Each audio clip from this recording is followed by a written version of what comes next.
தஞ்சாவூர் அருகே சிறுமியை பாலியல் வன்கொடுமை செய்து கர்ப்பமாக்கிய இளைஞர் போக்சோ சட்டத்தில் சிக்கினார். 14 வயது சிறுமியிடம் காதலிப்பதாகவும் திருமணம் செய்து கொள்வதாகவும் கூறி கவியரசன் என்பவர் வீட்டிற்கு அழைத்து சென்று பாலியல் வன்கொடுமை செய்துள்ளார். இதில் சிறுமி 4 மாதம் கர்ப்பமாக உள்ள நிலையில் அவரது பெற்றோர் அளித்த புகாரில் கவியரசன் போக்சோ சட்டத்தின் கீழ் பிடிபட்டார். தமிழகத்தில் சிறுமிகளுக்கு எதிரான குற்றச் சம்பவங்கள் தொடர்ந்து அதிகரித்து வரும் நிலையில் அப்பா ஸ்டாலின் கும்பகர்ண தூக்கத்தில் இருக்கிறாரா என மக்கள் கேள்வி எழுப்பியுள்ளனர். மதுரையில் 12 வயது சிறுமிக்கு பாலியல் தொல்லை கொடுத்த இளைஞர் போக்சோ சட்டத்தில் சிக்கினார்.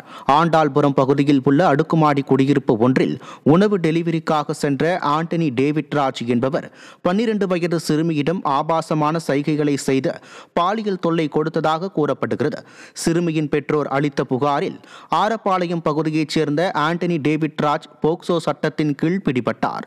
நிர்வாக திறனற்ற ஸ்டாலின் ஆட்சியில் சிறுமிகளுக்கு எதிரான பாலியல் குற்றங்கள் அதிகரித்து வருவதால் குழந்தைகளை வெளியில் அனுப்ப அச்சப்படும் சூழல் ஏற்பட்டிருப்பதாக மக்கள் வேதனை தெரிவித்துள்ளனர்.